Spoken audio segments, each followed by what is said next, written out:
Good morning, bakers. I'm the Soigné Baker. My name is Joseph, and we're back with another favorite, cheesecake. Now, everybody has their own ideas of what cheesecake should be, what it tastes like. There's debates. Is it Philly cheesecake, St. Louis cheesecake, New York cheesecake? There's debates over the origins of cheesecake. But today, we're just going to focus on making a great cheesecake. Now, truly, most cheesecakes take their heritage from New York style cheesecake. So we're going to make a little variation on that today. And then we're going to have a nice, lovely topping on that I think you're going to love. So stick around and just watch as we get to work. So we're going to start with our graham cracker crust. I usually start with just 1 pack of graham crackers, but that's not the norm. It's just because of how I want to finish this cheesecake. And I've also gone always in the past with my cheesecakes, I like the cheesecake itself to be the star, but for your particular taste, I would suggest that if you like more of a crust, then just double the amount of graham crackers. Use 2 packs, and then we're gonna add melted butter to it. I usually go ahead and melt an entire stick of butter. That way I can have some flexibility, and if I don't use it all here, I can use it in another recipe, or I can just stick it back in the fridge and use it for anything else I want to use. So it's just 1 pack of graham crackers, but like I said, most people like more of a crust than I generally tend to put on mine. So you can double that, use 2 packs.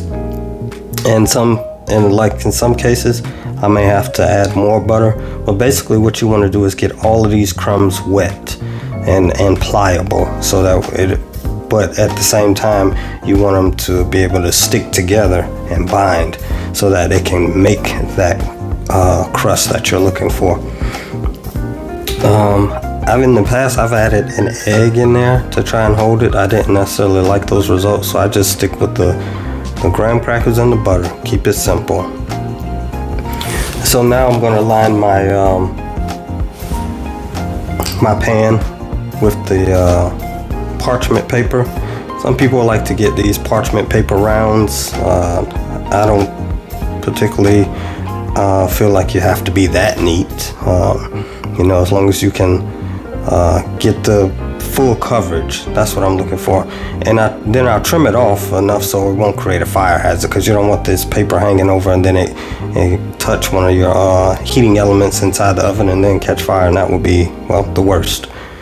But as long as it's safe, then I'll trim it in that way, and then that makes it easier for me to handle the cheesecake itself later on once it comes out of the oven. And y'all know I always use my favorite tool in the kitchen. It's my baker's joy. Now you don't have to saturate your pan in this, just give it good coverage.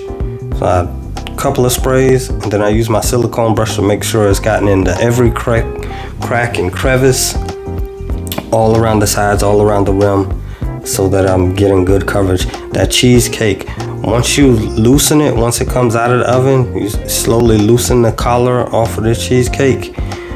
With this baker's joy, none of it sticks to the side. And I love it. It's an absolute perfect tool. It's worked for me in everything from cakes, cookies, brownies, cheesecake. And so I'm just going to take my spatula and spread these crumbs out. Now you'll notice this is going to be quite a thin crust. It's just enough to cover the bottom, just enough to give the cheesecake batter something to hold on to. But like I said, that's only because I'm going to end up covering this cheesecake with a ganache, and I prefer it to be less crust than normal if I were not using a ganache, which is I'm going to pour it over. But you'll see that later on at the end of the video. So again, I say this crust that I'm making, it is rather thin, but that's just for this particular recipe that I'm using and how I'm going to top this cheesecake. Feel free to double the amount of graham cracker crust and butter that you will use, but as you can see, I'm just getting it where it's enough where it'll spread all the way to the edges and there will be no gaps. So and later on you'll see once I take this out how beautiful it's going to look with just a thin crust. Most people will have the crust go all the way up the sides of the pan, and that's cool, that's fine too. I like it like that, but I'm trying a little something different this time. I've never, only once before have I covered a cheesecake with a chocolate ganache. So hopefully y'all like the way it turns out. And once I've got that set, I will set it in the freezer for at least 30 minutes. Sometimes if you like to prepare ahead, you can have it in the freezer overnight. I prefer to have it in the freezer where that butter will harden versus baking it where that butter will melt. Now we're going to start with the obvious ingredient, cream cheese. Now sometimes you'll read a recipe and it'll say 32 ounces of cream cheese. That's just simply 4 blocks of cream cheese. And the reason why I say 4 blocks of cream cheese instead of 32 ounces is because you don't want to give anyone the impression that you can substitute this with the spreadable cream cheese. That would be a disaster if you try to make a cheesecake with spreadable cream cheese. Get the Philly full fat, not half fat, quarter fat, or whatever, the reduced fat. Get the full fat Philly cream cheese blocks, and you want it to be room temperature. Now room temperature will allow your cream cheese to be more pliable. You don't want to have to beat it into submission, so to speak, once you start mixing this, because you're going to mix this by itself for about a minute or two just to get it nice and pliable and soft. But you also don't want to add too much air to the mixture. So here's where you add in your sugar. You add your sugar in with your cream cheese. Let them get to know each other. Let them whip around for not very long, 2 minutes at best. And the reason why this recipe can come together so quickly is because your ingredients are at room temperature. Your eggs, your butter, whatever you're going to use that is refrigerated, you want it at room temperature in this recipe so that things can come together nice and smooth. And you don't have to worry about, well, if I let it sit out too long, maybe it'll get sour. Don't worry about that.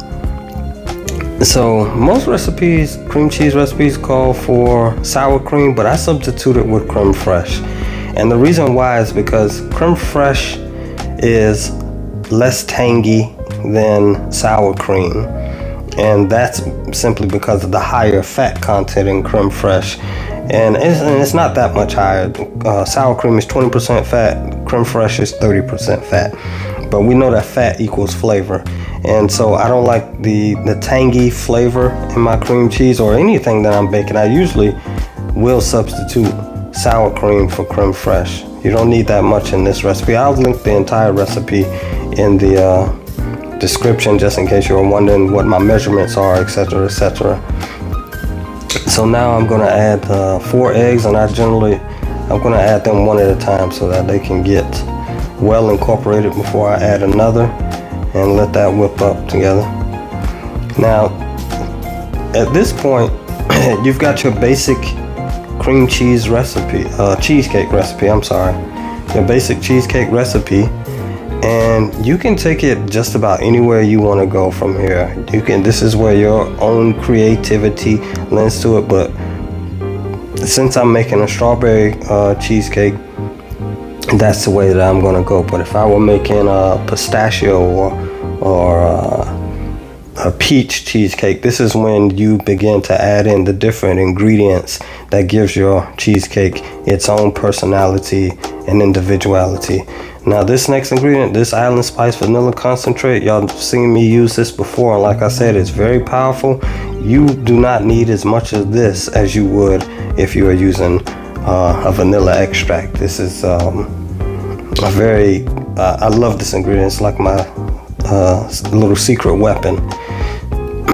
So now once I've gotten all my ingredients, just incorporate it. You don't need to let the mixer run for too long. You just want to get them incorporated. They're sitting in there, they're getting to know each other. I'm scraping down my paddle, and this is where I begin to add some personality to this cheesecake, because like I said, right now this is a good base right here.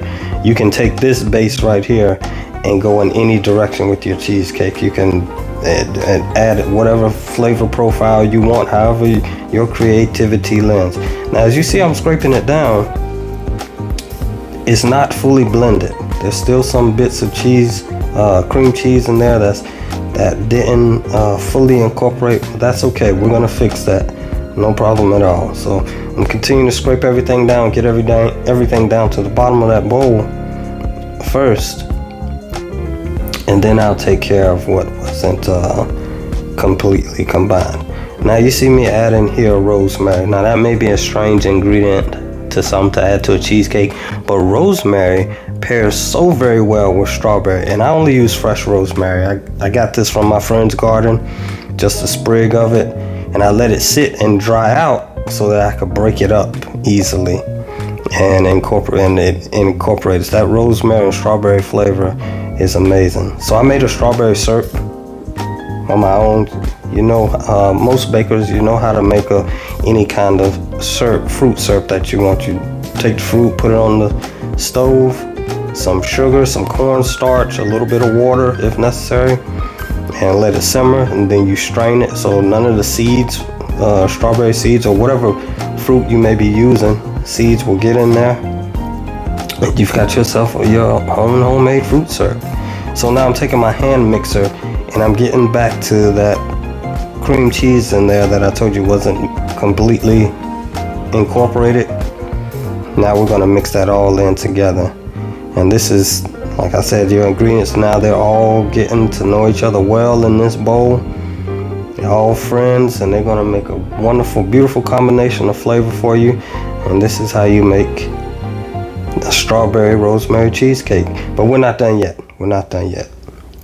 There's a little bit more work to do here, but I'm just gonna mix that up. And now it's about ready. So I'm scraping down the side of my bowl. Again, that's always important to get, you know, you don't want to miss anything.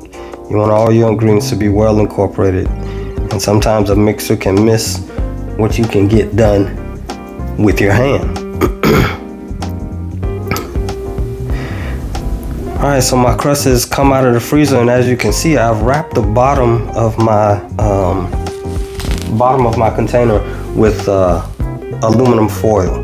Now that's to keep the water out, because all this while I've also had water boiling on the stove, and we're going to make a water bath. Now what a water bath does is stops your cheesecake from cracking, which is sometimes it's very hard to do. It's not a perfect process. It's not 100% that your cheesecake will not crack every time you make a water bath, but I have made the mistake of making a cold water bath before. I've forgotten the process.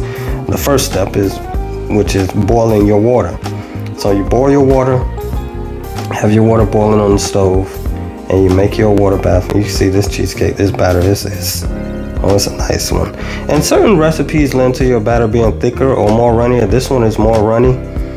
Now, I've got my water boiling. I'm gonna pour it into this pan here, and then I'm gonna set my cheesecake down inside that pan, which is why I have to have the foil wrapped around the bottom so the water won't seep back up into the cheesecake. We don't want that. We don't want a soupy cheesecake, that's for sure. Got a little foggy for a minute. Alright, so now that cheesecake has come out of the oven. As you can see, no cracks on top at all. Nice and smooth, a little air bubble. But if you want to see how I went from that to this, watch my next video.